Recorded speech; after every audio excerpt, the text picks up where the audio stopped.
పేదల సంక్షేమంలో ఇవాళ భారతదేశం ప్రపంచంలో నెంబర్ 1 టాప్ గా ఉంది. ఇవాళ 81 కోట్ల మందికి పిఎం గరీబ్ కళ్యాణ్ అన్న యోజన కింద వాళ్ళ కోవిడ్ సందర్భంలో అప్పటి నుంచి అయితే ఫ్రీ బియ్య రేషన్ ఇస్తున్నామో ఇప్పుడు కూడా ఫ్రీ రేషన్ ఇస్తూనే పోతున్నాం. మనం ప్రధానమంత్రి ఆవాస్ యోజన కింద గతంలో 4 కోట్ల ఇళ్ల నిర్మించడం, మరో 3 కోట్ల ఇళ్ల నిర్మించడానికి ఈరోజు కేంద్ర కేబినెట్ ఆమోదం చెప్పడం జరిగింది. 15 కోట్ల గ్రామీణ కుటుంబాలకు నల్ల కనెక్షన్స్, 12 కోట్ల మందికి స్వచ్ఛ భారత్ అభియాన్ పేరు మీద టాయిలెట్స్, ప్రధానమంత్రి సురక్ష బీమా యోజన కింద 51 కోట్ల మందికి బీమా సౌకర్యం, పిఎం జీవన్ జ్యోతి బీమా కింద 23 కోట్ల 64 లక్షల మందికి లబ్ధి చేకూర్చడం జరిగింది.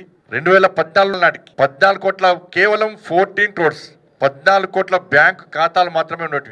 జన్ధన్ ఖాతాలు తెరిచినప్పుడు చాలా మంది ఇతర పార్టీ నేతలు నరేంద్ర మోడీ గారు జన్ధన్ ఖాతాలు తెరవాలంటే హేళన చేయడం జరిగింది. దాని తర్వాత దాని ప్రయోజనం ఏంది, దాని ద్వారా ఈ దేశంలో పేద ప్రజలు ఏ విధంగా లబ్ధి పొందిరో తర్వాత ఫలితాలు వచ్చినాక ఇవాళ ఆశ్చర్యంగా ఉన్నటువంటి విషయాన్ని మనం గుర్తుంచుకోవాలి. జన్ధన్ ఖాతాలతో కలిపి 54 కోట్లు ఇవాళ అకౌంట్స్ ఇలా ఓపెన్ చేయడం జరిగింది. ఇప్పటికీ ఈ రోజు వరకు కూడా పేదల జన్ధన్ ఖాతాలో 43,80,000 కోట్ల రూపాయలు ఇవాళ సంక్షేమ పథకాల నగదు జమ అయి ఉన్నది.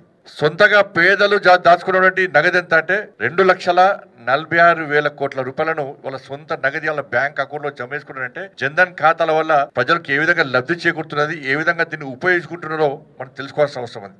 ఆయుష్మాన్ భారత్ గతంలో అనేక రాష్ట్ర ప్రభుత్వాలు వాళ్ళ సొంత స్కీమ్స్ పెట్టారు. కానీ నరేంద్ర మోడీ గారి ప్రభుత్వం ఏర్పడిన తర్వాత పేదలకు ఆరోగ్యపరంగా ఇబ్బంది కావద్దని చెప్పి పేద ప్రజలకు న్యాయం జరగాలని చెప్పి దేశంలో ఏ ప్రాంతంలో అయినా ఆయుష్మాన్ భారత్ కార్డు ఉపయోగించుకునే విధంగా 5 లక్షల వరకు ఆయుష్మాన్ భారత్ ఉపయోగించుకునే విధంగా 77 కోట్ల మందికి ఈ హెల్త్ కార్డ్స్ ఇలా కార్పొరేట్ వైద్యాన్ని అందించే విధంగా హెల్త్ కార్డులు అందించడం జరిగింది. 68 లక్షల మంది వీధి వ్యాపారులకు స్వనిధి కింద దాదాపు 10,000 రూపాయలను ఎలాంటి డాక్యుమెంట్స్ లేకుండా ఇవాళ ఫ్రీగా ఇవ్వడం జరిగింది. 52 కోట్ల 50 లక్షల మందికి ముద్రా యోజన ద్వారా అందరినీ యువతనంతా కూడా పారిశ్రామికవేత్తలుగా తయారు చేయాలనే ఉద్దేశంతో ఇవన్నీ ఇవ్వడం జరిగింది. స్టాండప్ ఇండియా కింద ఎస్సీ ఎస్టీలకు 14,700 కోట్ల రూపాయలను మంజూరు చేయడం జరిగింది. 15 లక్షల స్టార్టప్లతో ప్రపంచంలోని స్టార్టప్ల స్థాపనలో ఇవాళ ఇండియా నెంబర్ 1 గా ఉన్న విషయాన్ని మనం గుర్తుంచుకోవాల్సిన అవసరం ఉంది.